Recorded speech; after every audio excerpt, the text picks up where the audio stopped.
पंडित श्री दीनदयाल उपाध्याय जी का नाम एकात्मवाद के प्रणेता के रूप में उनको लोग जानते हैं और बड़े आदर से उनका नाम लेते हैं। हमारे पूज्य गुरुदेव श्री भक्तमाली जी के साथ उनकी घनिष्ठ मैत्री थी, दीनदयाल जी उपाध्याय जी।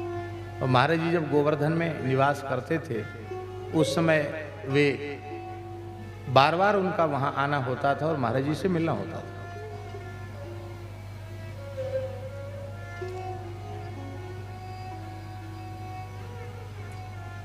तो उनका जो एकात्म भाव है उसके पीछे भी यही था। मनुष्यों के अलग अलग आकार प्रकार हैं पर उनमें आत्मचेतन सब में एक जैसा है। इस तत्व की दृष्टि को ध्यान में रखकर हम द्वेष, घृणा और भय इससे विमुक्त क्षमा, दया, करुणा, विनम्रता, सेवा इसके सहित भाव अपने मन में जागृत करें और इन्हीं पवित्र भावों को लेकर के एकात्म भाव से सबकी सेवा करें। बड़ी उदार भावना थी उनकी, और उदार न होती तो पवित्र ब्रजवासी ब्राह्मण कुल में जन्म लेने के बाद उस काल में अंत्योदय की भावना उनके मन में आई।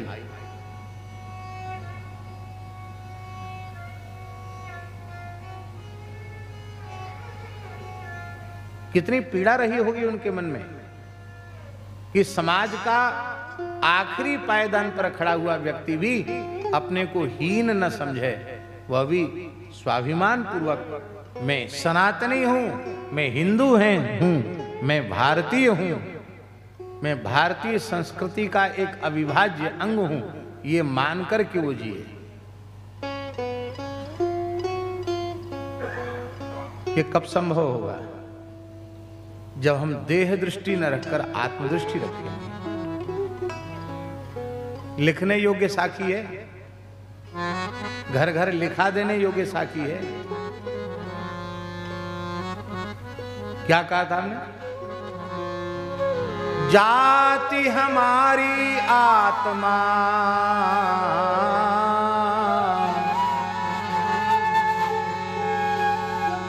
तो आपकी आत्मा जाति है, तो आपका नाम क्या है?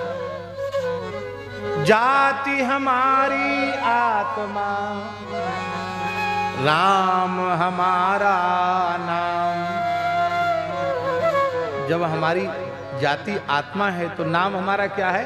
राम। इसलिए आत्मा की सेवा के रूप में हम राम जी की ही सेवा करते हैं।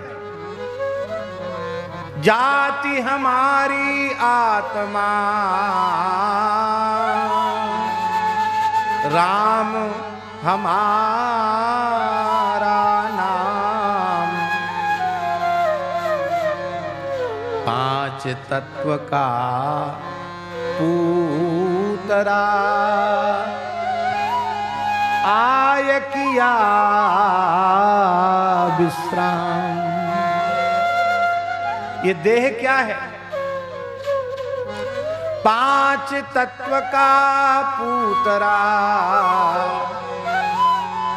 ये पंच तत्व का पुतला है और इसमें राम जी ने आय किया विश्राम।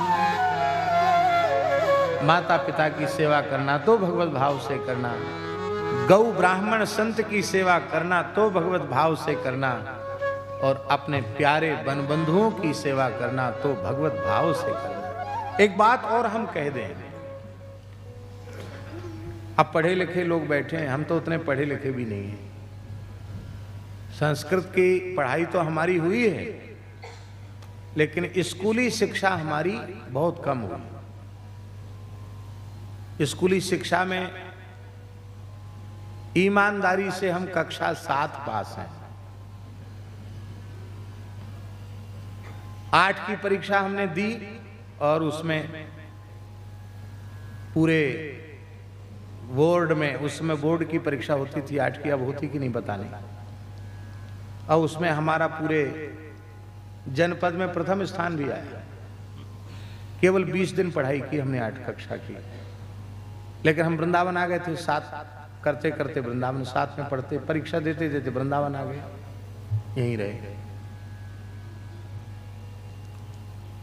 तो हमारी अंग्रेजी की पढ़ाई नहीं है, स्कूली पढ़ाई नहीं है। अब तो छोटे से बच्चों को अंग्रेजी पढ़ाई जाती, पहले कक्षा 6 से ABCD पढ़ाना शुरू होता था, कक्षा 6 से 5 तक तो अंग्रेजी थी ही नहीं।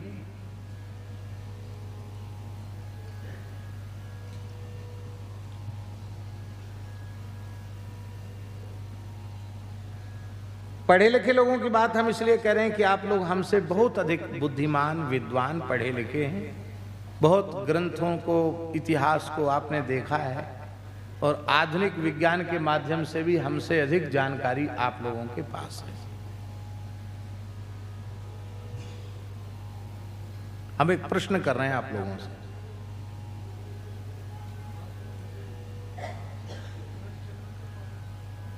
हमारी सभ्यता, हमारी संस्कृति हजारों साल पुरानी नहीं, भले ही लोग कहें कि 5-4 साल पुरानी है या ईसा से इतने साल पुरानी, उसके पहले कोई सभ्यता संस्कृति नहीं थी। ये भी दूषित विचार, झूठे विचार जबरदस्ती हम लोगों पर थोपे जा रहे हैं। हमारी संस्कृति करोड़ों वर्ष प्राचीन संस्कृति है,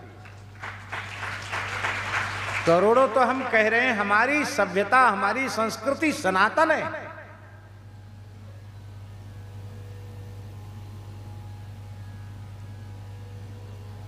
और हम उन्नति के सर्वोच्च शिखर पर आसीन थे। धर्म और सदाचार का त्याग करने के कारण हमारा क्षरण हुआ और क्षरण होते होते आज हमारी ये अवस्था हो गई।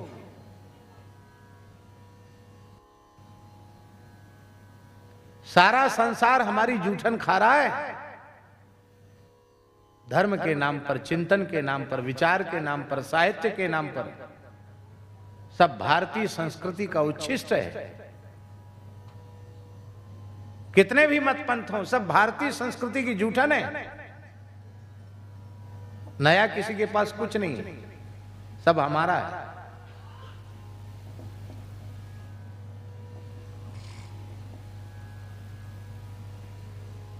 उन हजारों लाखों वर्षों में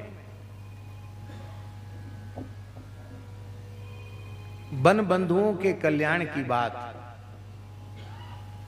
वन बंधुओं की सेवा की बात, वन बंधु धर्मांतरित हो रहे हैं, ये बात क्यों नहीं उठी?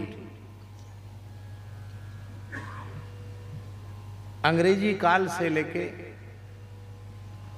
फिर स्वतंत्र भारत में और स्वतंत्र भारत के इन 70 वर्षों में यह बात इतनी अधिक आवश्यक क्यों हुई? इस बात पर कभी विचार किया है? पहले से अधिक वन और पहले से अधिक वनवासी थे, और हम और अधिक खुलकर कहें तो हम सब भी वनवासी ही थे।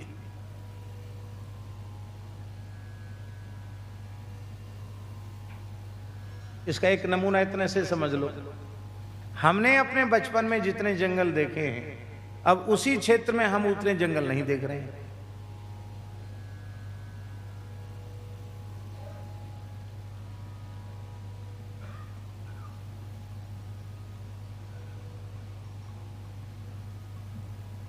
हमारे वन भी नष्ट हुए, हमारे पर्वत भी नष्ट हुए, हमारी नदियां भी नष्ट हुई। क्यों नष्ट हुए? क्योंकि जो वनों के उपासक थे, जो प्रकृति के पुजारी थे, वनबंधु, वनवासी, वे नष्ट हुए। जब वे नष्ट हुए तो हमारे वन नष्ट हुए, हमारी वन्य संस्कृति नष्ट हुई, हमारे वन्य जीव नष्ट हुए, हमारी प्रजातियां नष्ट हो गई। वो क्यों नष्ट हुए?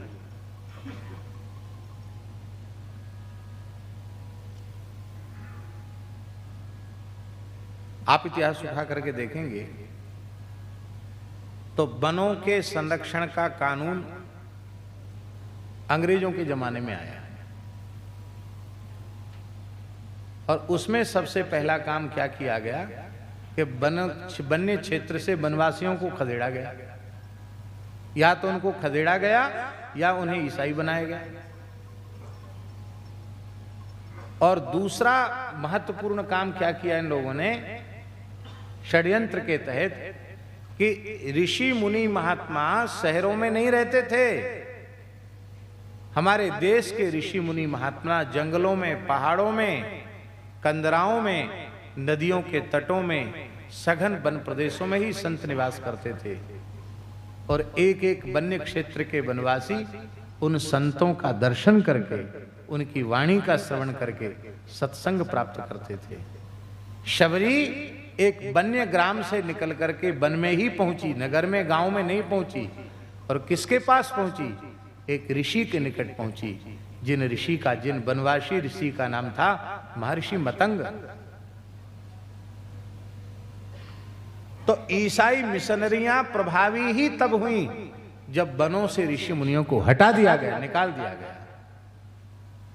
आज भी हम ये विचार बड़ी विनम्रता पूर्वक प्रस्तुत कर रहे हैं कि ईमानदारी से करुणा, दया, क्षमा का भाव जिनके हृदय में प्रतिष्ठित है, ऐसे पूज्य विरक्त संतों को, सेवापरायण संतों को, महापुरुषों को, महात्माओं को, ऋषि मुनि महात्माओं को यदि आज भी वनवासी क्षेत्र में बसाया जाए और उनके द्वारा वहां गो सेवा और दीन दुखियों की सेवा और संस्कार की पुनर्स्थापना का कार्य किया जाए, तो किसी मिशनरी के बाप की हिम्मत नहीं जो वनवासियों के पवित्र क्षेत्र में अपना पैर भी रख सके। आप वहां काम करने जाते कितनी देर के लिए जाते हैं? हम वहां जाएंगे कितनी देर के लिए जाएंगे? अब विचार करो, हम वहीं रहने लग जाएं तो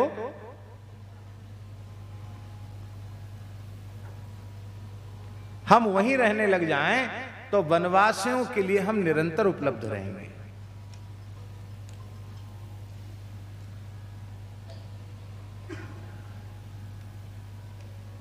आज वन में गाय विचरण नहीं कर सकती विचरण। जो संरक्षित वन है, सेंचुरी कहते, क्या कहते हैं उनको, क्या कहते हैं? हाँ, रिजर्व हाँ, रिजर्व फॉरेस्ट जो हैं उनको, जैसे हमारे यहाँ ओरछा में गौशाला है, अपने ठाकुर जी की वहाँ भी एक गौशाला है। और वो गौशाला पहले कोई स्थापित करने का भाव नहीं था, लेकिन बहुत बड़ी संख्या में गोवंश तस्करों के द्वारा जा रहा था और वहाँ के लोगों ने हमको संदेशित किया, फोन किया। उस समय हम पचमेड़ा में थे, तो हमारे साथ कुछ संत थे। तत्काल हमने अपनी गाड़ी से संतों को भेजा, भाई वहाँ के लोगों को जागृत करके गाँव को बचाओ, गायों को बचाओ। आप सुनकर आश्चर्य करेंगे, लोग सक्रिय हुए। उसके पहले कितना गोवंश चला गया था हम नहीं कह सकते। 3 दिन में 3800 गाय पकड़ी गई। कितनी? आप सोचो। अब पुलिस ने भी सहयोग किया और जनता का दबाव था और 3800 गाय तो पकड़ ली गई। लेकिन अब समस्या कौन रखे? ना शासन के पास ऐसी कोई व्यवस्था, और पुलिस ने कहा महाराज हमारे पास भी व्यवस्था नहीं। कलेक्टर ने कहा, हाथ खड़े कर दिए, बोले हमारे पास सरकारी कोई भूमि नहीं, मैं कुछ नहीं कर सकता। एक सरकारी ग्रामोद्योग है, वहां भी कुछ गोवंश था, वहां भी रखने की बात हुई, तो उन्होंने कुछ दिनों के लिए कहा, बाद में वहां भी समस्या हो गई।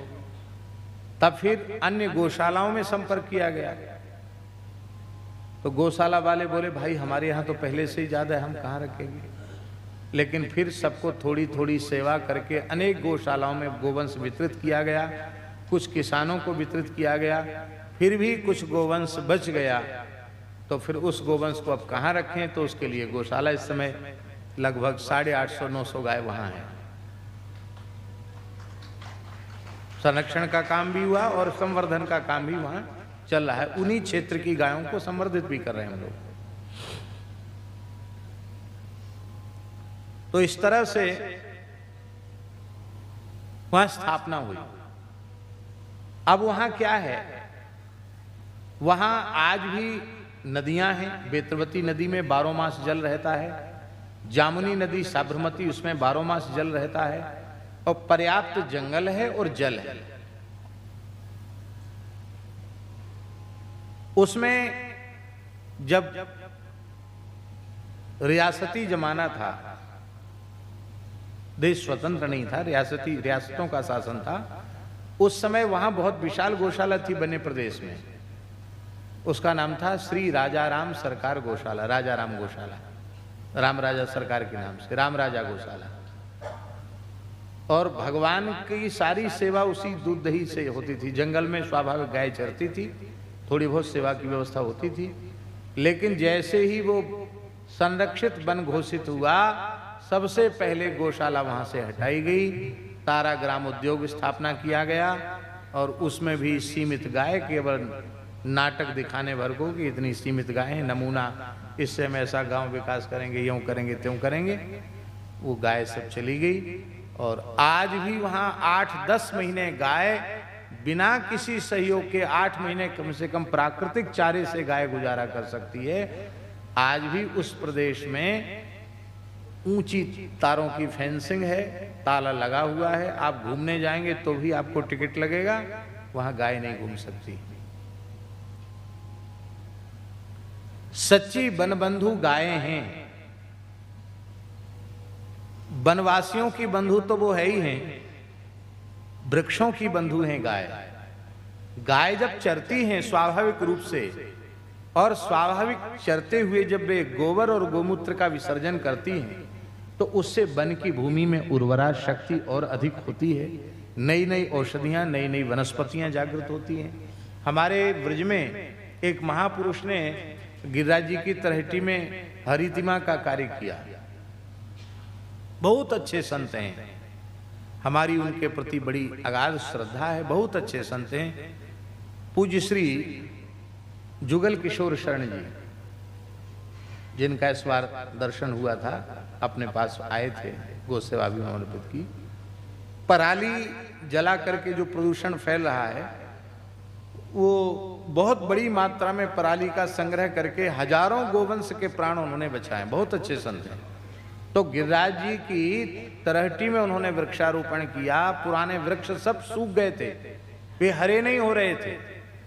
तो उन्होंने क्या किया, बहुत ध्यान से सुने भैया, गौशालाओं के जो गोबर है, गोमूत्र है, उसको उन्होंने लिया, पुराने खाद को लिया और गड्ढे करवा करवा के जो पुराने वृक्ष सूख रहे थे, उनके चारों गड्ढे करवा करके गोबर गोमूत्र का उपयोग किया। आप आश्चर्य मानेंगे, जो वृक्ष लगते थे कि अब बिल्कुल सूख गए, अब इनमें पुनः हरितिमा नहीं आएगी, बरसात आने के बाद में नए नए अंकुर निकलने लगे, पूरा क्षेत्र हरा भरा हो गया। आज आप तलहटी में सबसे पहले वृक्ष लगाने की, हरितिमा की शुरुआत यदि किसी ने की है, वो सबसे पहले श्री जुगल शरण जी ने, संत श्री जुगल शरण जी ने उसकी शुरुआत की। और उन्होंने कहा कि हमने अपनी आंखों से गोबर गोमूत्र का प्रभाव देखा है। मृत वृक्ष फिर से जीवित हो गए। गाय वन से हट गई, वनवासियों के से गाय दूर हो गई, संत वहां से दूर हो गए, तो वनों की रक्षा कैसे हो? रक्षा केवल देह की नहीं है, देह तो सबके विनाशी है।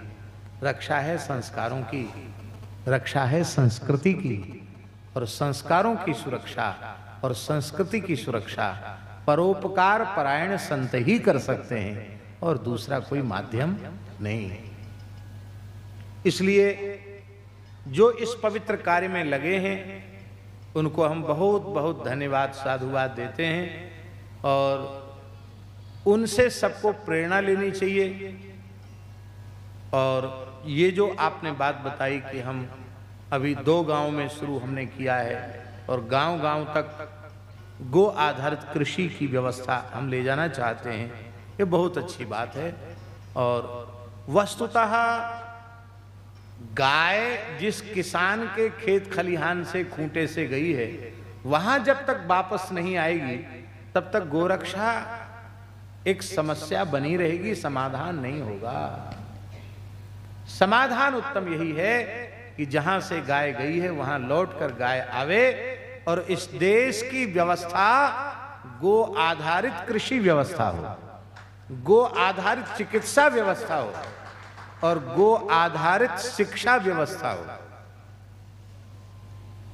आपके विचार कितने लोग सुनते हैं? हमारे विचार कितने लोग सुनते हैं?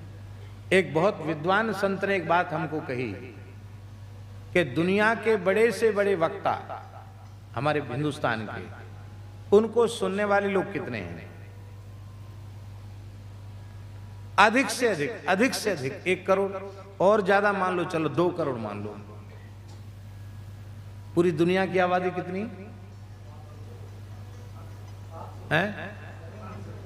अब चलो 700 करोड़ में 2 करोड़ लोग हमारी आपकी बात सुन रहे हैं। हमारी आपकी बात अरण्य रोदन सिद्ध हो रही। अरण्य रोदन समझते नहीं समझते? अरे आप लोग अरण्य रोदन नहीं समझते? बताइए, कलकत्ता के निवासी हैं, इतने पढ़े लिखे हैं, आप यहां बाहर खड़े होकर जोर से रोइए तो कोई न कोई दयालु व्यक्ति आपके आंसू पूछने आ जाएगा। अरे भैया क्या बात है, क्यों रो रहे हो, क्या परेशानी, क्या तकलीफ है? और एकदम घनघोर निर्जन जंगल में आप दहाड़ मार मार के रो, जहां कोई आदमी ना हो, आपके रोने से क्या होगा? समाधान होगा? हमारा रुदन कोई सुनेगा तब ना हमारे निकट आएगा। हमारा रोना कोई सुनने वाला ही नहीं है। आज जो कथाएं हैं, जो आयोजन हैं, वो अरण्य रोदन सिद्ध हो रहे हैं। बात कड़वी है, अच्छी नहीं लग रही होगी आप लोगों को भी, लेकिन सही बात। हम क्या करें इसके लिए? हम यदि धर्म, सदाचार, संस्कार स्थापित ईमानदारी से करना चाहते हैं तो हम अपनी प्राथमिक शिक्षा से लेकर स्नातक तक धर्म, सदाचार, संस्कार इसका अनिवार्य रूप से पाठ रखें।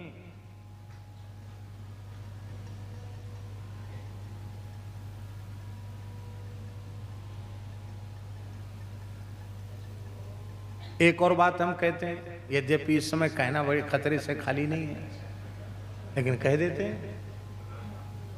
एक विशेष समुदाय के लोग अपने धर्म के प्रति जितने कट्टर हैं, निष्ठावान हैं,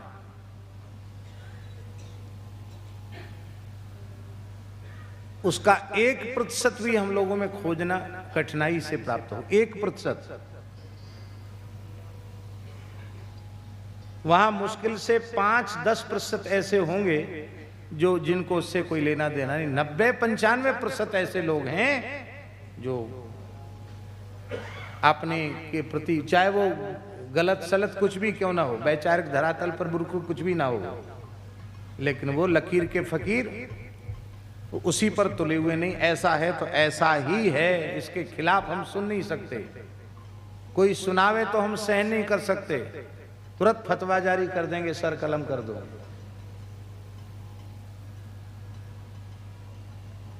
यद्यपि हम इसके समर्थक नहीं हैं। इसलिए समर्थक नहीं है क्योंकि उनके प्रति भी हमारे हृदय में दया और करुणा की भावना है। उन लोगों का अनिष्ट, उनकी उन्नति, उनका विकास यदि बाधित हो रहा है, उसमें यही कारण भी है। लेकिन हम ये बात कहना चाहते हैं, जब एक समुदाय विशेष के लोग इतने अधिक निष्ठावान हो सकते तो हम क्यों नहीं? उसका उत्तर खोजा आपने? उसका उत्तर यही है कि उनके यहां मजहबी शिक्षा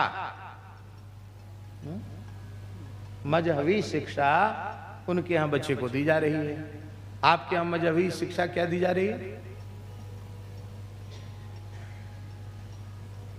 हमको एक महानुभाव ने, बड़े अच्छे प्रेमी संत ही हैं हमारे, उन संत ने हमको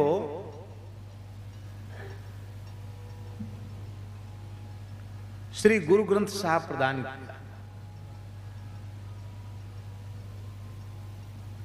उसका हिंदी संस्करण, और हमने भगवत कृपा से उसको पूरा देखा। एक बार तो करीब करीब सब पदों पर हमारी दृष्टि गई। हम आपको सत्य कहें, इसको प्रमाणित करने की आवश्यकता नहीं है। हमको लगा कि संपूर्ण वैदिक सनातन संस्कारों को, सभ्यता को इन पूज्य संतों ने संत वाणी, गुरुवाणी के रूप में कितना सरल और सहज कर दिया। हम वेद नहीं पढ़ सकते थे, हम पुराण नहीं पढ़ सकते थे, हम स्मृतियां नहीं पढ़ सकते थे, लेकिन हमें हमारे धर्म और हमारे संस्कार को सुरक्षित करने के लिए सब कुछ उन्होंने कह दिया। हमारी अपनी ऐसी मान्यता है कि जैसे रामचरितमानस, भगवत गीता, श्रीमद् भागवत के व्याख्यान हो रहे हैं, इसी तरह से श्री गुरु ग्रंथ साहब का आद्योपांत व्याख्यान होना चाहिए। मानव मात्र के लिए उपयोगी ग्रंथ है वो।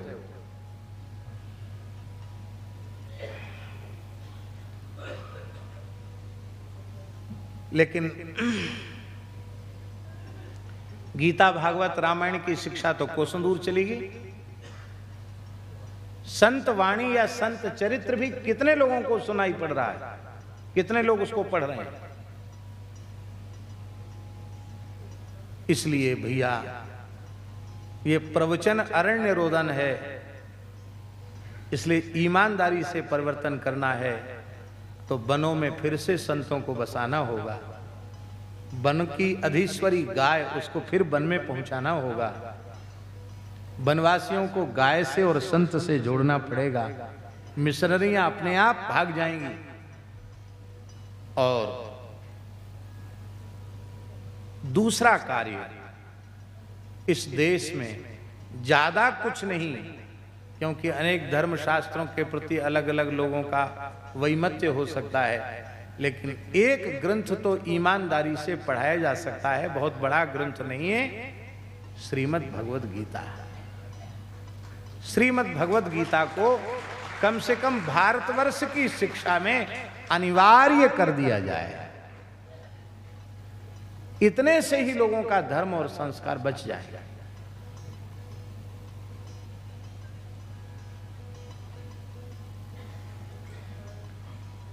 तो हम कह रहे थे अर्चनम, वंदनम, दास्यम। दास्य भी पहले भगवान का दास्य, संतों का दास्य, और इसके बाद जब सारा जगत ही भगवत रूप है तो हम जिसकी भी सेवा करते हैं भगवान की ही सेवा करते हैं। दास्यम, सख्यम,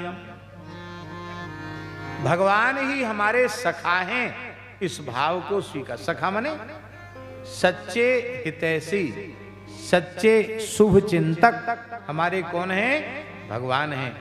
जो कभी हमारा साथ न छोड़ें वही हमारे सच्चे सहयोगी हैं, वही हमारे सच्चे सखा हैं। और भगवान ने कभी हमारा साथ छोड़ा नहीं, छोड़ सकते नहीं, छोड़ेंगे नहीं, इसलिए भगवान ही हमारे सखा है।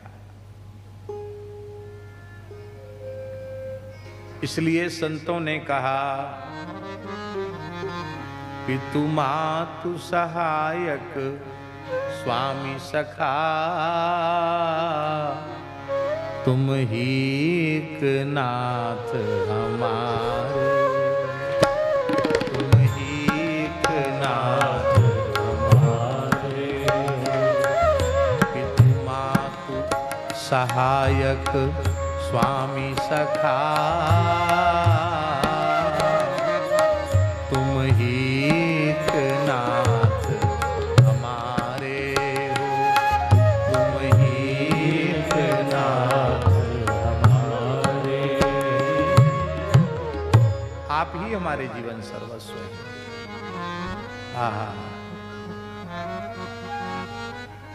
सब कुछ भगवान का है, इसको स्वीकार कर लेना और भगवान की वस्तु भगवान की सेवा में ईमानदारी से लगा देना, इसी का नाम है आत्मसमर्पण। सख्यम आत्म निवेदनम, यही है आत्मनिवेदन। ये हुआ द्वितीय सोपान, ये दूसरी सीढ़ी है। जो वृंदावन की उपासना है वहां तक पहुंचने की दूसरी सीढ़ी है। अब ये पहुंचने के बाद फिर क्या करना है?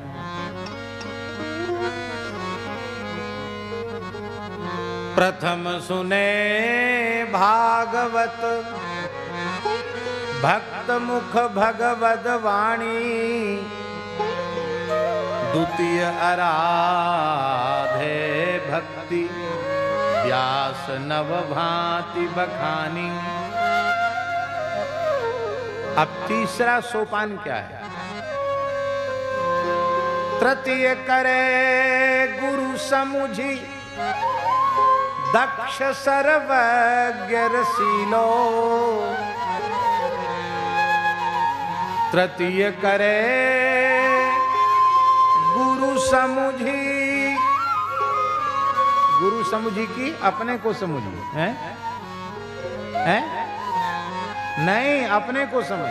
हाँ, तृतीय करे गुरु समुझी। ये बात हम इसलिए निवेदन कर रहे हैं कि गुरु तत्व को समझ लिया तो वो शिष्य ही कहां रहे, वो तो गुरु हो गया। जैसे ब्रह्मविद ब्रह्म ही भवति, ऐसे गुरु तत्व को जानने वाला गुरु हो जाता है।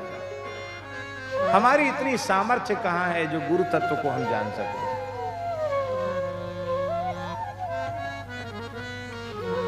संत कबीर दास जी कह रहे हैं, सात समुंदर मसी करो। गुरु जी का गुणगान लिखने के लिए स्याही की जरूरत है, छोटी मोटी दवात से काम नहीं चलेगा। सात समुंदर मसी करो, सुरतरु कलम बनाए। कल्प वृक्ष की कलम बनाओ और सब धरती कागज करूं, गुरु गुण लिखा न जाए।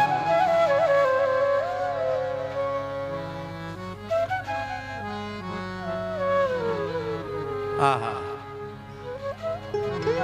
गुरुजी ने हमको क्या दिया? आजकल लोग चेला भी झगड़ा करते हैं, आपने हमको क्या दिया? उसको ये दे दिया, उसको वो दिया। अरे मूर्खानंद, तुम्हारे कान में भगवान का नाम सुनाया कि नहीं सुनाया? राम नाम के पट तरे, देवे को कछु नाही। क्या ले गुरु संतोषिए,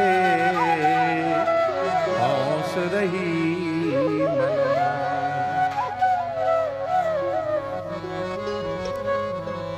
गुरुजी जिस सरोवर में स्नान करते हैं, यदि हम उस सरोवर का जल बन जाएं,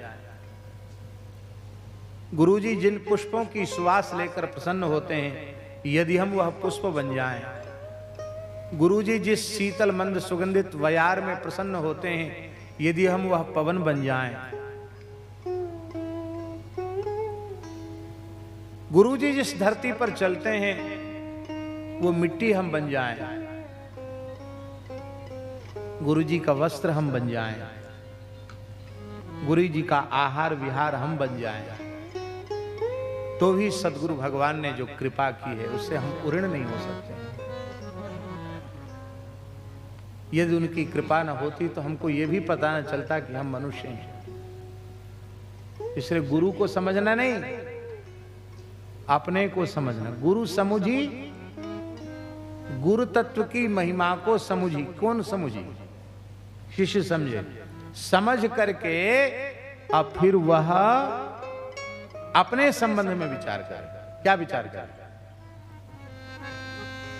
कि जिन किन्हीं महानुभाव का गुरु रूप में हमने वर्ण किया है, उनकी प्रत्येक आज्ञा को भगवदाज्ञा मानकर हम आजन्म श्रद्धा पूर्वक उनकी आज्ञा का पालन कर सकेंगे कि नहीं, ये अपने को टटोल कर तब शरण में जाओ। ऐसी मत बन जाओ शिष्य। पूज्य परम श्रद्धेय स्वामी श्री राम सुखदास जी महाराज कहते थे, लोग गुरु बनाकर नरक जा रहे हैं। एक बार उन्होंने ऋषिकेश में दास बैठा था उनके कक्ष में, हमारे ऊपर उनकी बड़ी कृपा थी, बहुत स्नेह था। उस समय भी उन्होंने ये वाक्य कहा, तो हमको तो बड़ा खराब लगा। अरे राम राम, लोग गुरु बनाकर नरक जा रहे हैं। हमने कहा स्वामी जी ये बात हमारी समझ में नहीं आई। अरे बोले आपकी समझ में नहीं आई? स्वामी जी ने कहा आपकी समझ में नहीं आई? शास्त्रों में लिखा है कि गुरु की अवज्ञा करने वाला नरकगामी होता है। गुरुओं को फूलमाला पहनाना, चंदन लगा देना और दुपट्टा उड़ा देने तो सब कर रहे हैं, गुरु की बात कौन मान रहा है? सब गुरु की अवज्ञा कर रहे हैं। और सब अवज्ञा करने वाले नरक जाएंगे कि नहीं जाएंगे? हमारे तो आंख खोल गई करे। बोले हम गुरु तत्व के विरोधी नहीं हैं, हम भी किसी परंपरा में शरणागत हैं, पर गुरु चेला के नाम पर जो धंधा चल रहा है उसके हम विरोधी हैं।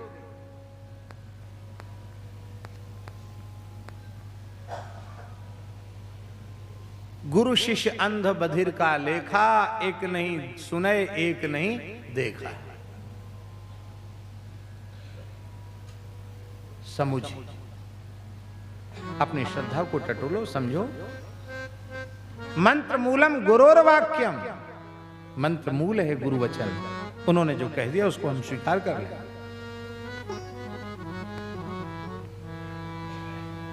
एक त्यागी महात्माओं वाली कथा है, वो हम आपको सुना नहीं सकते क्यों, आप पचा नहीं पाओगे और हम व्यासपीठ पर बैठ के बोल नहीं पाएंगे वो बात,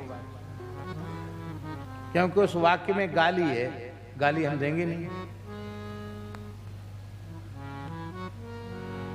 हमारे पूज्य गुरुदेव भगवान श्री पहाड़ी बाबा महाराज, जो इस कलकत्ता नगर में लगभग 62 वर्ष तक लगातार पधारे। कितने वर्ष? और उसके पहले उनके गुरुदेव, उसके पहले मूल पुरुष अनंत श्री समलंकृत श्री स्वामी नरसिंहदास जी महाराज पहाड़ी बाबा इस कलकत्ते में पधारे थे। आज श्री पहाड़ी बाबा को जीवित समाधि ग्रहण किए हुए 210 वर्ष हो गया। तो 210 वर्ष के भी पहले की बात है। अब सोचिए, तीसरी पीढ़ी में महाराज जी भी 62 वर्ष आए, 8 वर्ष हम आए बंगालियों में। कई कई पीढ़ियों से जुड़े हुए बंगाली परिवार। महाराज जी सिद्ध पुरुष थे, अद्भुत महापुरुष थे। अभी भी उनके परिकर के कितने बंगाली भक्त बैठे हैं, इनकी एक एक महाराज जी की अनुभूति सुनकर आप आश्चर्यचकित हो जाएंगे। तो महाराज जी सुनाते थे एक बात। बोले एक गुरु जी रहते थे जंगल में, अच्छे महात्मा थे। एक भोला भाला आदमी आ गया। गुरुजी बड़े सिद्ध थे, तमाम लोग आते थे उनके पास, सबके समाधान हो जाते थे। तो शिष्य को सेवा करते करते 12-15 वर्ष हो गया। तो शिष्य ने, लोगों ने कहा कि तुम गुरुजी से कभी कुछ पूछते नहीं, पूछो गुरुजी से, तुमको भी गुरुजी कोई तो मंत्र बतावें। 12-15 साल हो गए, झाड़ू लगाते, बर्तन मांजते मांजते, सेवा करते करते, गुरुजी ने तो कुछ नहीं बताया तुमको। भोला आदमी था वो। गुरुजी से कहा महाराज आप हमको भी कोई मंत्र बता दो तो हमारा कल्याण हो जाए। गुरुजी का माथा किसी कारण से गर्म होगा, तो उन्होंने एक ऐसा मंत्र बता दिया जिसमें गाली थी। मंत्र क्या था? वो ऐसी वाक्य बोल दिया। और वो इतना भोला आदमी था, मंत्र मूलम गुरुर वाक्यम। तो उसने कहा कि गुरुजी अब यहाँ तो आपकी कृपा से सेवा में लगे रहते, कोई परेशानी नहीं है, पर जप के लिए हमको समय चाहिए, आप आज्ञा दें तो मैं कुछ दिन जप करूं। हाँ जाओ जाओ जाओ, जप करो, भजन करो। गुरुजी ये थोड़ी समझे कि यही गाली ही जपेगा ये। वो जाकर जंगल में बस करने लग गया। धीरे धीरे सिद्ध हो गया, क्योंकि शब्द तो ब्रह्म है। सिद्ध हो गया। तब इतनी भीड़ उसके यहाँ लगने लगी कि गुरुजी के आश्रम में लोगों की भीड़ खत्म हो गई। कोई नहीं जाए वहां सब जाएं। अमुक का शिष्य, एक कहावत है ना, गुरु गुड़ रह गए चेला चीनी हो गया। तो गुरुजी सुनते रहे कि बड़ी भारी प्रसिद्धि हो गई, सिद्ध महात्मा हो गया। 12-15 साल में ही सिद्ध हो गया और सब तरह की समस्याओं का समाधान, सेवा का बहुत विस्तार हो गया। कहते बस वो मंत्र है, मंत्र से वो जैसी मोर पंख लेके झाड़ देता, सब खत्म समस्या। अच्छा, भूत प्रेत और सब दुनिया भर का सब खत्म, हलाए भलाए सब चली जाती है। तो गुरुजी के मन में आया कि भाई मैंने तो ऐसा कोई मंत्र मंत्र उसको बताया नहीं, चल हम पूछें तो सही कि आखिर कोई दूसरा महात्मा मिल गया होगा, किसी ने कुछ बता दिया होगा। तो गुरु महाराज 2-4 अपने शिष्यों के साथ कृपा करके पधारे वहां। उसे जैसे पता चला बड़े भाव में भर गया, साष्टांग प्रणाम किया गुरुजी को, बड़े पूजन किया, अगवानी किया। गुरुजी ने कहा तुमसे एकांत में कुछ पूछना है। सब लोग हट गए। महाराज आज्ञा करो। हमने तुमको कौन सा मंत्र दिया जिसके तुमने इतना चमत्कार कर दिया, जंगल में मंगल हो गया। गुरुजी आप तो भगवान हैं, हम तो सामान्य जीव, हम क्या बताएं। मैंने आपसे पूछा था तो आपने अमुक कहा था, मैंने उसी का जब करते करते सिद्धि प्राप्त कर ली।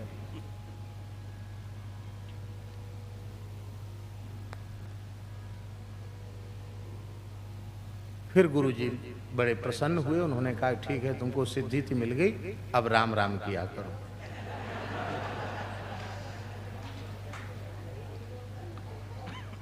आशय कहने का यह है कि गुरु वचनों में आपकी श्रद्धा नहीं है, उस पर विश्वास नहीं है, उसमें प्रतीत नहीं है, तो उनकी वाणी से उपदिष्ट मंत्र में आपका विश्वास कैसे दृढ़ होगा, उसमें श्रद्धा कैसे होगी। महाराज जी पहले गुरु वचनों में श्रद्धा हो, तब उनके द्वारा दिए गए मंत्र में श्रद्धा होगी। इसलिए मंत्र मूलम गुरुर वाक्यम।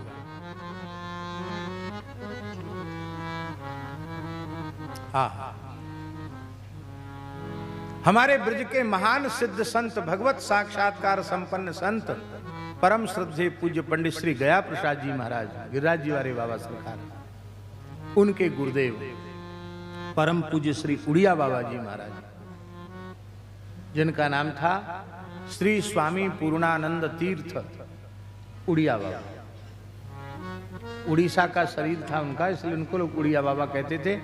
भगवत साक्षात्कार संपन्न महात्मा थे, बहुत उच्च कोटि के महात्मा थे। जगन्नाथपुरी गोवर्धन पीठ से ही वो संबद्ध थे और राजगुरु वंश का उनका जन्म था। बहुत अच्छे महात्मा थे उड़िया बाबा जी। तो उड़िया बाबा जी को अपने गुरु रूप में मानते थे पंडित जी महाराज। और उड़िया बाबा ने महामंत्र का उपदेश करके हरे राम राम राम हरे हरे, हरे कृष्ण कृष्ण कृष्ण हरे हरे, ऐसी सभा में बैठे थे। उन्होंने पंडित जी को दृष्टि करके 3 बार बोला, कहा ये महामंत्र है। बस इसी को उन्होंने मंत्र मान लिया और पंडित जी उनके चरणों में प्रणाम करके गए। बोले दास को क्या आज्ञा है। तो पंडित जी ने, उड़िया बाबा ने कहा, पंडित जी हरिनाम से ऊंची कोई वस्तु ब्रह्मांड में नहीं है। राग द्वेष से बचते हुए यह जीवन हरिनाम को समर्पित कर दो। इसके बाद अपने जीवन में दूसरी बात पूछने वे कभी गुरुजी के पास गए ही नहीं। लोगों ने कहा उड़िया बाबा से लोग जिज्ञासा करते, आप कभी कुछ नहीं पूछते। पंडित जी रोने लगे, बोले सदगुरु भगवान के आदेश को या बालक सो पालन है जाए, बस मैं तो यही प्रयास में लगे हुए हूं कि एक वाक्य उनकी वाणी से जो मोकू मिले हुए वाक्यों में जीवन भर पालन कर सकूं। और रागत द्वेष से सर्वथा विमुक्त रहकर पंडित जी ने अंतिम श्वास तक भगवान नाम का आश्रय लिया। राधा रानी बालकृष्ण ऐसी प्रत्यक्ष खेलते थे उनकी आंखों के सामने।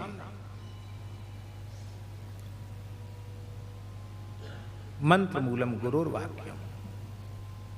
इसलिए तृतीय करे गुरु समुझी। गुरु समुझी माने अपनी श्रद्धा को समझकर हम गुरु तत्व के प्रति जैसी भावना हमें रखनी चाहिए, उसका निर्वाह पूरे जीवन पर्यंत हम कर सकेंगे कि नहीं, ऐसा निश्चय करो। उसके बाद शरण लो। किसी के कहने से, किसी की बात सुनने से और ऐसी हाल फूल में जाकर के चेला मत बन जाओ, बेकार की भीड़ मत बढ़ाओ। तृतीय करे गुरु समुझी, अपनी श्रद्धा को समझकर गुरु की शरण में जाए। गुरु कैसा हो? दक्ष, सर्वज्ञ, रसीलो, तीन विशेषण है गुरु। दक्ष, दक्ष माने कुशल, परमार्थ कुशल, केवल व्यवहार कुशल नहीं, परमार्थ कुशल। पुत्रस्योत्पादने दक्षा, अदक्षा मोक्ष साधने, वो दक्ष नहीं। मुक्ति कैसे होती है? बोले संतान ऐसे होती है। ले साहब, ये कोई उत्तर है? हमने पूछा आपसे मुक्ति कैसे होती है? बोले महाराज संतान ऐसे होती है। वो नहीं, मुक्ति के मार्ग में दक्ष, सर्वज्ञ, सर्वज्ञ माने सर्वज्ञ भगवान के अतिरिक्त कोई नहीं हो सकता। सर्वज्ञ माने भगवान को जानने वाला। और रसीलो, रसीलो माने रसिक, प्रेमी, अनुरागी।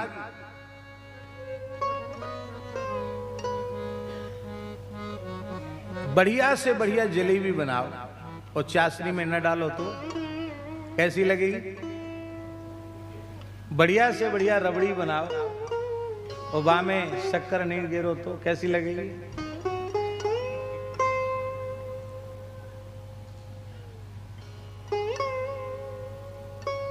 किसी ब्राह्मण देवता के यहां हम गए, बुंदेलखंड की बात है, तो उनकी जो गृहिणी थी उनको किसी ने कह दिया होगा कि महाराज तुम मीठा खाते ही नहीं।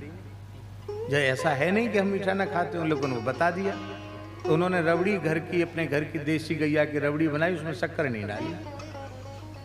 तो रात का समय था, पाने बैठे तो हमको लगे कि सतुआ में तो फिर भी कुछ ना कुछ स्वाद आता है, ये क्या चीज है?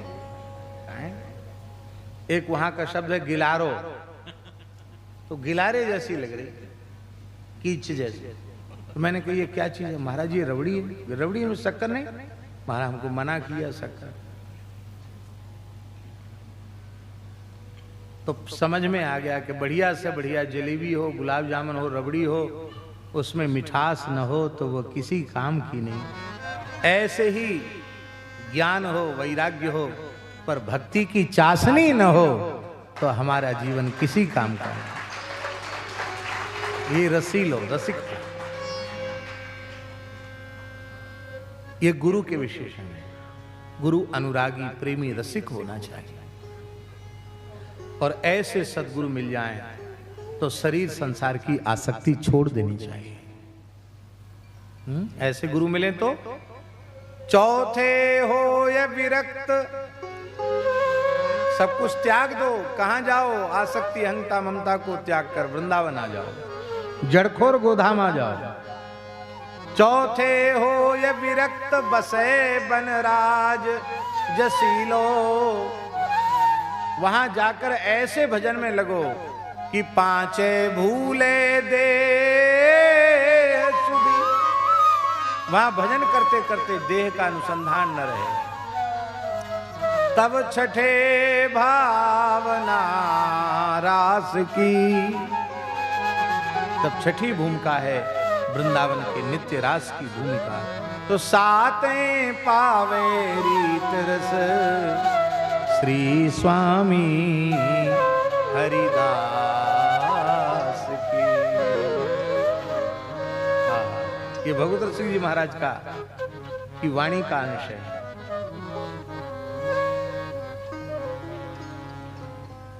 तो ये उपयोगी है। उद्धव जी महाराज ने कथा सुनाई, बज्रनाभ जी ने, भगवान की रानियों ने कथा सुनी, और कथा श्रवण करके सबका भगवान की लीला में प्रवेश हो गया। इसका आशय है कि यदि हम भगवान की लीला में प्रवेश चाहते हैं तो हमें भागवत जी की कथा सुननी चाहिए। दूसरा पद्म पुराणोक्त महात्म्य है भागवत का, जिसमें देवर्षि नारद जी धरती पर विचर रहे हैं। अनेक तीर्थों में गए, सर्वत्र उन्होंने कलयुग का तांडव देखा। अंत में वो वृंदावन आए तो वृंदावन में उनको बड़ी शांति मिली। हम वृंदावन रहते इसलिए नहीं, आज भी आप वृंदावन आकर देखिए, आपको वृंदावन में बहुत शांति मिलेगी। वृंदावन की सीमा में प्रवेश करते ही एक अलौकिकता भीतर आ जाती है। आपको कितना होता पता नहीं,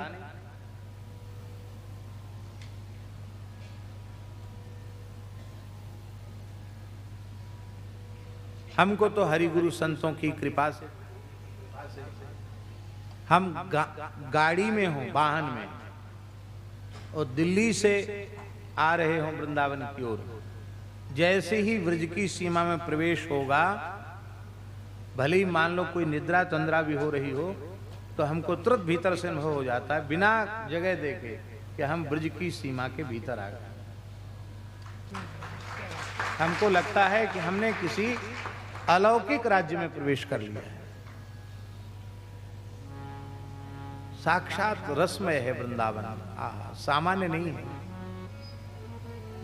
अद्भुत है। श्री वृंदावन धाम की जय।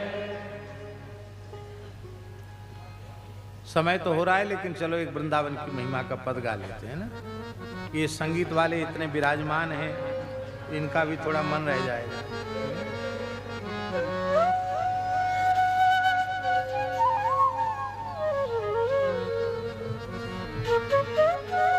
आहा,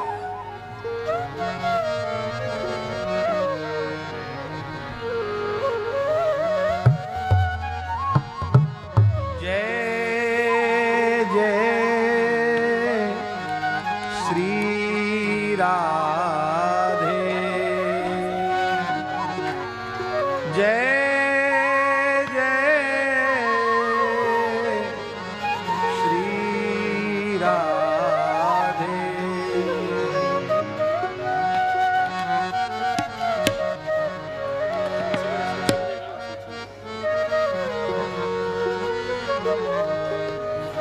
आहा, ये वृंदावन कैसा है?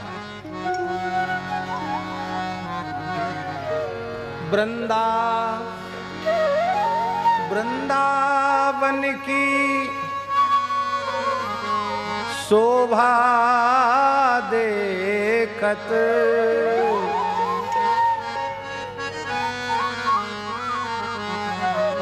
वृंदावन की शोभा देखत, मेरे नैन से रात वृंदावन वृंदावन वृंदावन वृंदावन वृंदावन वृंदावन वृंदावन वृंदावन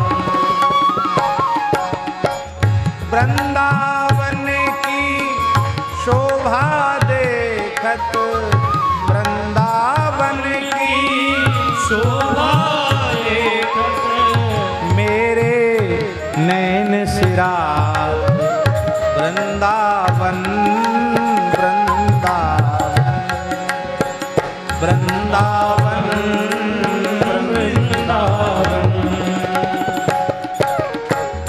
कुंज निकुंज कुंज सुख बरसत, कुंज निकुंज कुंज सुख बरसत, हर्षित सबको गात, वृंदावन वृंदावन वृंदावन वृंदावन।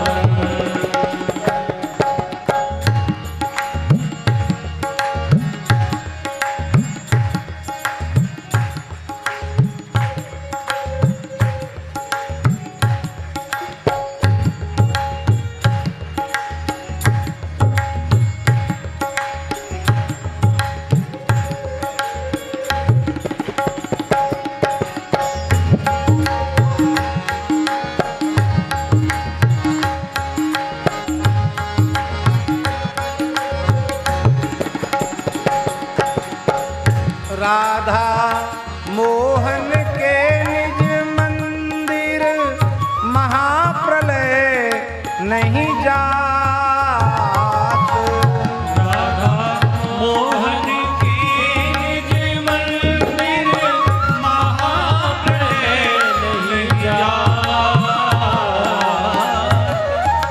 ये प्रकृति का प्रवेश वहां नहीं है। ये राधा मोहन का निज मंदिर है, श्री वृंदावन निज महल है। राधा मोहन के निज मंदिर महाप्रलय नहीं जात।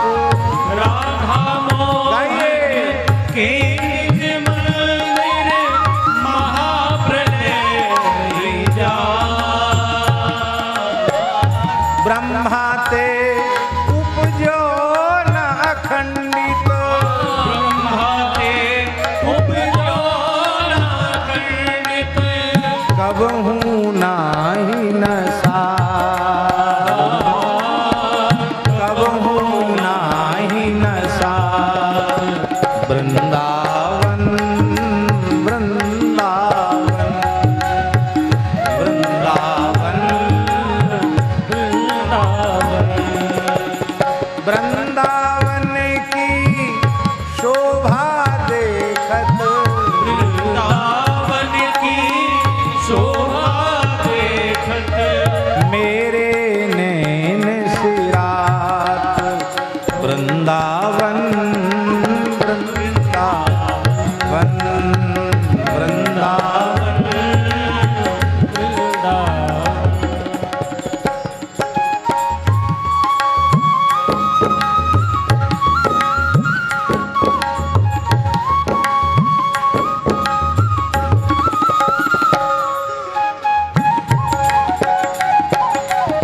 श्री वृंदावन बिहारी लाल।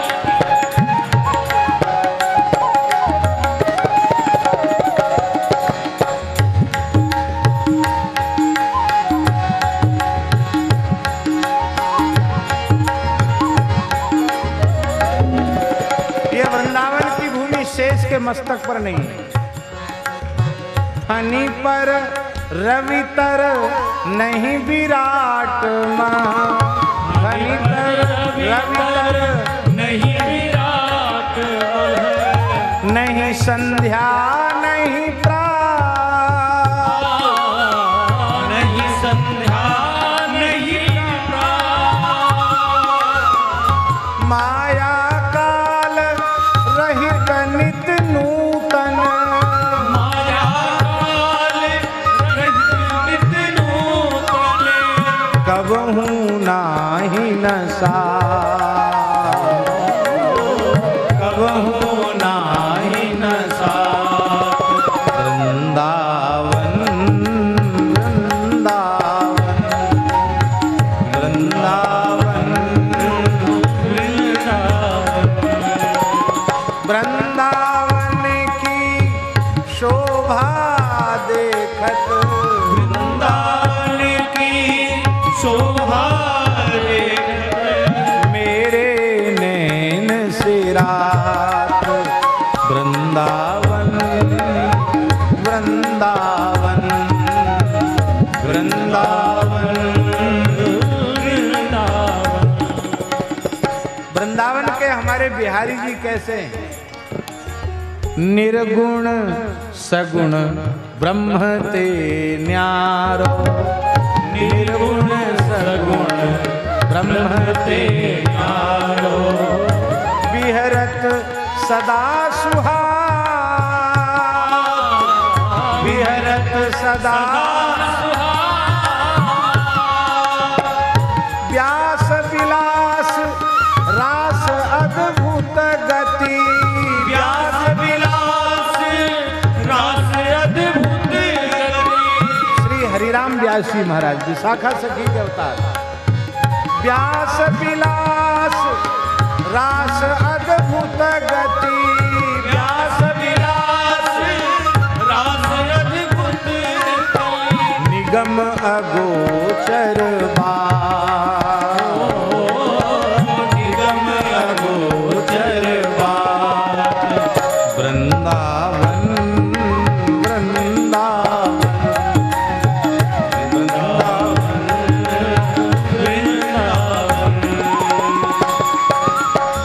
वृंदावन की शोभा देखत, वृंदावन की शोभा देखत, मेरे नैन सिरा।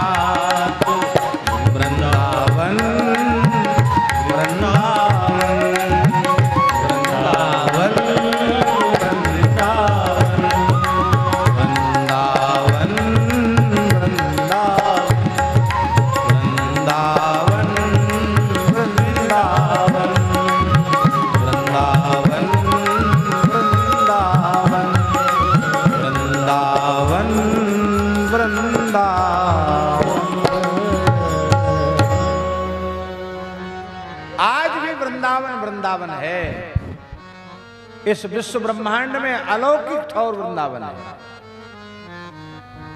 अलौकिक ठौर। श्री वृंदावन एक पलक जो रही है, एक पलक, एक निमिष निवास का सौभाग्य मिल जाए, क्या कहना।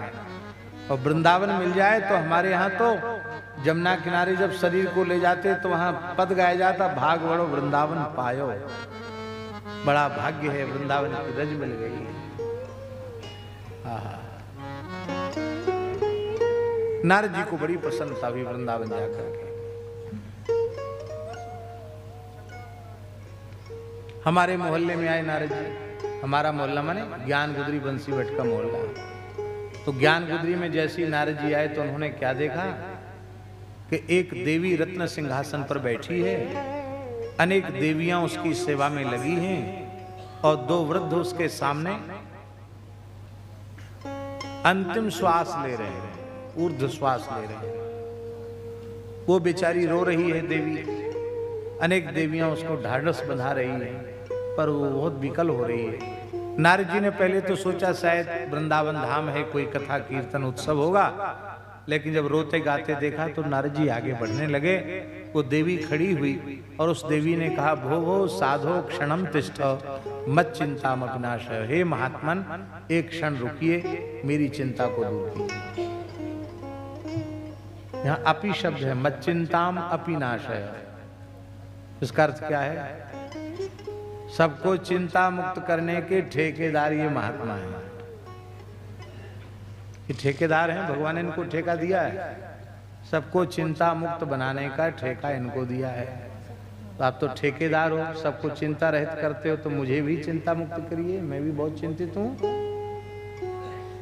तो आपकी चिंता भी दूर होगी, समाधान होगा। आपकी श्रद्धा ऐसी है तो जरूर होगा समाधान। लेकिन आपका परिचय,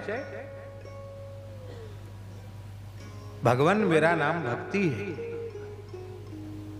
मैं द्रविड़ देश में उत्पन्न हुई, कर्नाटक में मेरा विस्तार हुआ, कहीं कहीं महाराष्ट्र में भी मेरा विस्तार हुआ, गुजरात में जाकर मैं जीर्ण शीर्ण हो गई,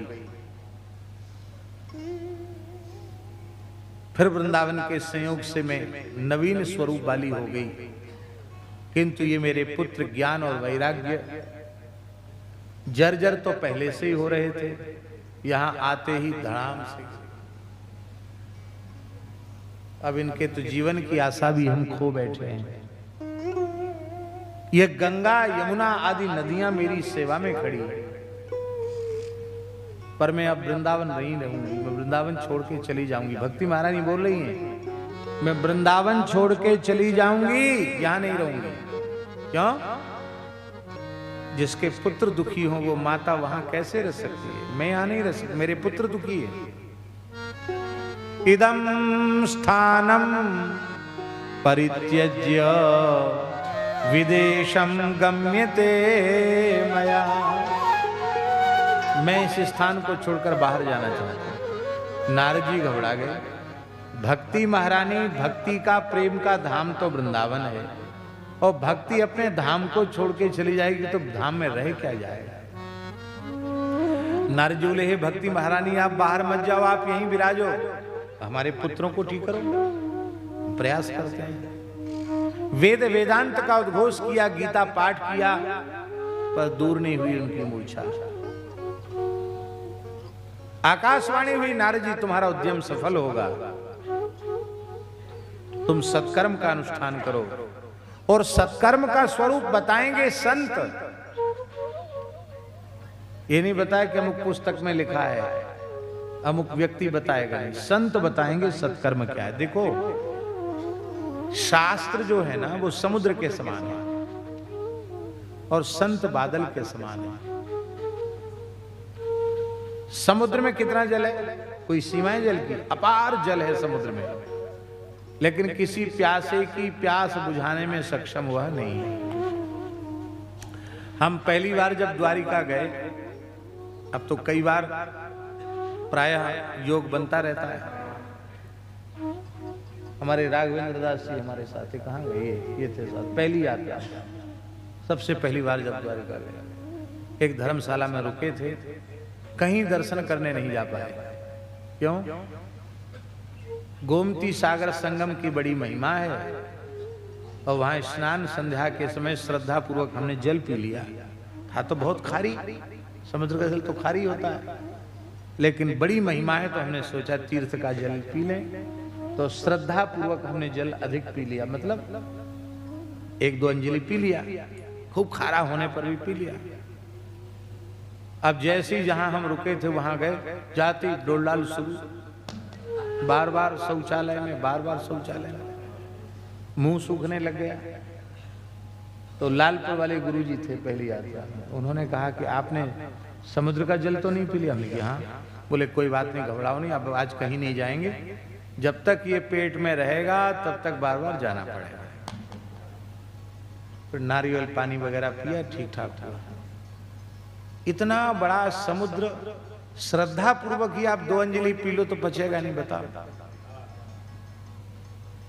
और उसी समुद्र से बादल जलाहरण करते हैं और बरसते हैं, तो कैसा बरसते हैं? मीठा की खारा। ऐसे ही वेदादि शास्त्र समुद्र के जैसे हैं, पर ये संत गुरुजन ये बादल के जैसे हैं। उन्हीं शास्त्रों पर मड़राते रहते हैं, पर उनका क्षारांश उसी में छोड़ देते हैं, उसका मधुरांश ग्रहण कर लेते हैं। और जब वे बरसते हैं, बस सारी धरती हरी भरी हो जाती है, हम सब लोगों का हृदय हरा भरा हो जाता है। इसलिए सत्कर्म आप किसी पुस्तक को पढ़कर नहीं समझ सकते हैं। संत सद्गुरु जो आज्ञा दे दें वो सत्कर्म है। नारद जी बोले चलो संतों के पास, कोई मौनी हो गए, कोई स्थान छोड़ के चले गए। अंत में नारद जी तपस्या करने के विचार से बद्रिकाश्रम आए, पर उनके मन में तीव्र इच्छा थी, इसलिए साक्षात भगवान सनकादिक उनके सामने प्रकट हो गए। श्री सनक सनंदन सनातन सनत कुमार, बोलो सनकादिक भगवान की। सनकादिक भगवान मिल गए, माने सत्कर्म का स्वरूप समझाने वाले संत मिल गए।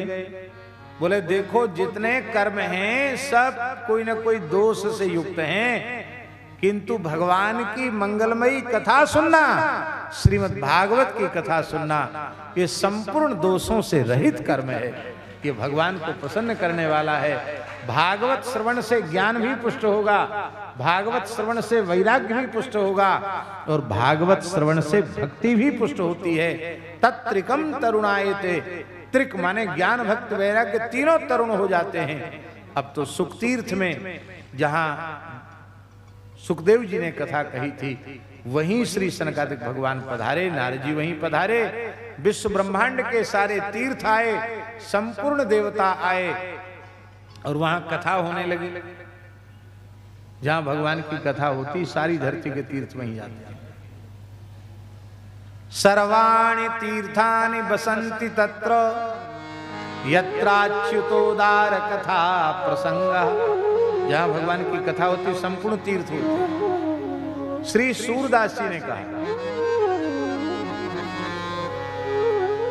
हरि हरि हरि हरि सुमिरन करो, हरि हरि हरि हरि सुमिरन करो, हरि हरि हरि हरि सुमिरन करो, हरि हरि हरि हरि सुमिरन करो, हरि चरणार विंद चित धरो, हरि चरणार विंद चित धरो, हरि हरि हरि हरि सुमिरन करो, हरि हरि हरि हरि सुमिरन करो, हरि की कथा होय नित जहां, हरि की कथा होय नित जहां,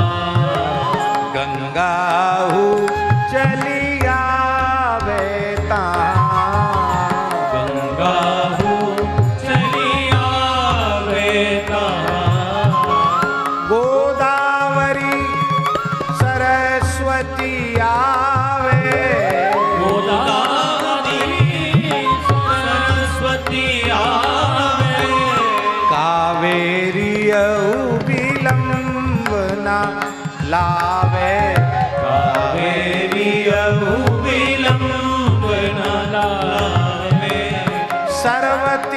सर्वतीर्थ को वासा तहाँ, सर्वतीर्थ को वासा तहाँ, सूर हरि कथा होवे जहाँ, सूर हरि कथा होवे जहाँ, सूर हरि कथा होवे जहाँ, सूर हरि कथा होवे जहाँ। परम श्रद्धेय स्वामी श्री राम सुखदास जी महाराज ऋषिकेश में अंतिम श्वास तक रहे। वहाँ एक नीलकंठ महादेव स्थान है, नीलकंठ है ना, वहां नहीं गए स्वामी जी। क्यों नहीं गए? नीलकंठ बाबा से विरोध था उनका क्या? क्यों नहीं गए? नीलकंठ बाबा से विरोध तो नहीं था, क्यों नहीं गए? सवेरे सत्संग, फिर दोपहर में सत्संग, फिर शाम को सत्संग, वहां जाने का समय नहीं। किसने कहा स्वामी जी आप नीलकंठ नहीं गए? बोले हमको संतों ने बता दिया है जहां नीलकंठ बाबा स्वयं ही रोज सत्संग में पधारते हैं, तो हमको वहां जाने की क्या आवश्यकता पड़ेगी? इतने तीर्थ हैं धरती पर, आप सतुआ और चिवड़ा लेके घूमो पूरी धरती पर का सब तीर्थों का दर्शन हो जाए तो मुश्किल है। लेकिन कथा ऐसा महान तीर्थ है कि सारे ब्रह्मांड के तीर्थ कथा मंडप में आकर विराजते हैं। इसलिए कथा मंडप में प्रवेश करते ही संपूर्ण तीर्थों का अवगाहन हो जाता है। सर्व तीर्थ को वासा तहाँ, सर्व तीर्थ को वासा तहाँ, सूर हरि कथा होवे जहाँ, सूर हरि कथा होवे जहाँ, हरि हरि हरि हरि सुमिरन करो, हरि हरि हरि हरि सुमिरन करो।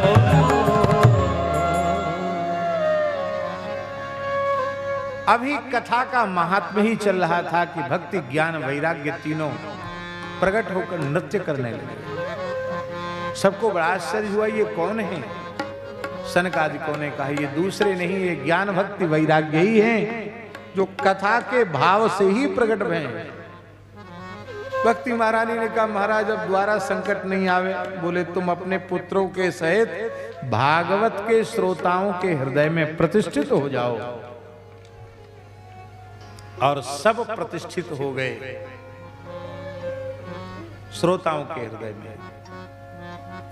इसका आशय है आप अपने हृदय में ज्ञान भक्ति वैराग्य की प्रतिष्ठा करना चाहते हो तो श्रद्धा पूर्वक श्रीमद् भागवत का श्रवण करो। बोले महाराज हमारे प्रयोजन की तो सिद्धि हो गई, भक्ति का दुख दूर हो गया, लेकिन किसी पापी मनुष्य का भी उद्धार कथा सुनने से होता है क्या? तब उन्होंने एक कथा सुनाई जो आप सबको पता है। आत्मदेव ब्राह्मण संतानहीन थे और वे आत्महत्या करना चाहते थे। भगवान सन्यासी के रूप से आए, उन्होंने एक फल दे दिया। फल पत्नी को दिया, पत्नी ने खाया नहीं, बंध्या गाय को खिला दिया और दूसरे के पुत्र को लेकर अपने को पुत्रवती घोषित कर दिया। पंडित जी भोले भाले थे, यही समझे मेरा पुत्र है, वो तो दूसरे का ही था। उनका कोई दत्तक भी नहीं था और औरस भी नहीं था, नाजायज ही था। इसलिए वो पुत्र का नामकरण संस्कार भी उनकी पत्नी ने किया, ब्राह्मणों को भगा दिया। बोले मेरा नाम धुंधली, मेरे बेटे का नाम होगा धुंधकारी। जैसी मैया वैसे ही बेटा। और 3 महीने बाद गाय ने भी एक बालक को जन्म दिया। ये आश्चर्यजनक घटना थी। गाय ने मनुष्य के जैसे सुंदर बालक का जन्म दिया, देवता के जैसा सुंदर, बस कान जो थे वो गाय के जैसे थे, इसलिए उस बालक का नाम गोकर्ण हुआ। आगे चलकर गोकर्ण और धुंधकारी के स्वभाव में पर्याप्त अंतर आ गया। धुंधकारी महादुष्ट हुआ और गोकर्ण महान संत हुए, महान विद्वान हुए। पिता की सारी संपत्ति को धुंधकारी ने नष्ट कर दिया। पिताजी बड़े दुखी होकर रो रहे थे। महात्मा गोकर्ण ने उनको समझाया, देहे स्थिमान सरुधरे विमतिम त्यजत्वम जाया सुतादिषु सदा ममताम विमुंच पश्यानिशम जगदिदम क्षणभंगुनिष्ठम वैराग्य राग रसिको भवभक्ति निष्ठा धर्मम भजस्व सततम त्यजलोक धर्मान सेवस्व साधु पुरुषान जहि काम तृष्णाम अन्यस्य दोष गुण चिंतन मासुत्वा सेवा कथा रसम हो नितराम पिबत्वम। दो श्लोकों में संपूर्ण सार बता दिया। तुम देह नहीं हो, तुम आत्मा हो। जब तुम देह नहीं हो तो देह से संबद्ध संसार तुम्हारा कैसे हो सकता है। इनमें ममता का त्याग कर दो, भागवत धर्म का आश्रय लो, लोक धर्म को नमस्कार कर लो। बहुत दिन हो गए लोक धर्म का पालन करते करते, अब हाथ जोड़ लो। संतों की सेवा करो निष्काम भाव से, यही काम तृष्णाम। न किसी के दोष का चिंतन करो, न गुण का चिंतन करो। सेवा और कथा रस का पान, ये दो साधन करो। पंडित जी की बात बन गई, उन्होंने संत की बात मान ली और वे वृंदावन आकर भजन करने लगे। उनको भगवत प्राप्ति हो गई। धुंधकारी वेश्याओं के द्वारा मारा गया, भयंकर प्रेत हो गया। उसके प्रेत योनि से उद्धार के लिए महात्मा गोकर्ण ने सूर्य भगवान की आज्ञा से भागवत सप्ताह का श्रवण कराया। और भागवत सप्ताह के श्रवण से बांस में बैठा था, बांस कट गया, धुंधकारी मुक्त हो गया। उसने प्रणाम किया, बोले महाराज धन्य भागवती वार्ता प्रेत पीड़ा विनाशनी सप्ताह होपि तथा धन्य कृष्ण लोक फलप्रदा। धन्य है भागवत की कथा जो प्रेत पीड़ा को नष्ट कर देती है। धन्य है सप्ताह जो भगवान की प्राप्ति कराने वाला है। गोकर्ण जी ने कहा श्रोता इतने हैं, विमान प्रेत के लिए क्यों आया। कहते सुना सबने पर मनन नहीं किया। अब तो सबने श्रवण भी किया, मनन भी किया, निधिध्यासन भी किया और हजारों विमान प्रकट हो गए। सब तुंगभद्रा नदी का स्पर्श करके दिव्य रूप धारण करके विमानों में बैठ गए। गोकर्ण जी ने देह नहीं छोड़ा। गोकर्णम तो समालिंग्यो अकरोत स्वसदृशम बपु। गोकर्ण जी का आलिंगन करके भगवान ने उन्हें अपने जैसा बना दिया। सब श्रोता तो विमान में बैठ के गए और गोकर्ण जी भगवान की गोद में बैठकर भगवान के धाम को गए। ये निष्काम भाव से भगवान की चर्चा करने का फल है।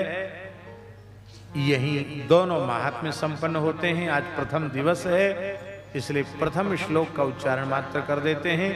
जन्माद्यस्य तोन्वयादितरतश्चार्थे सुविज्ञ स्वराट तेने ब्रह्म हृदय आदि कवे मुह्यन्ति यत् सूरयः तेजो वारि मृदाम यथा विनिमयो यत्र त्रिसर्गो मृषा धामना स्वेन सदा नस्तुकोकम सत्यम परम धीमहि। नारायण नारायण नारायण। 7:10 हो रहे हैं, यही कथा पूर्ण होती है।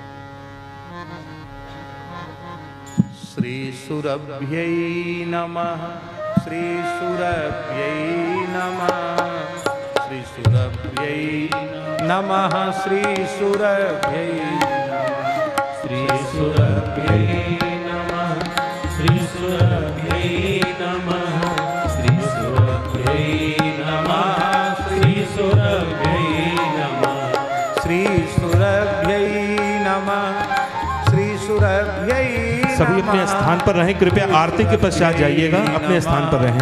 श्री सुरभ्यै नमः, श्री सुरभ्यै नमः, श्री सुरभ्यै नमः, श्री सुरभ्यै नमः, श्री सुरभ्यै नमः, श्री सुरभ्यै नमः, श्री सुरभ्यै नमः, श्री सुरभ्यै नमः, श्री सुरभ्यै नमः, श्री सुरभ्यै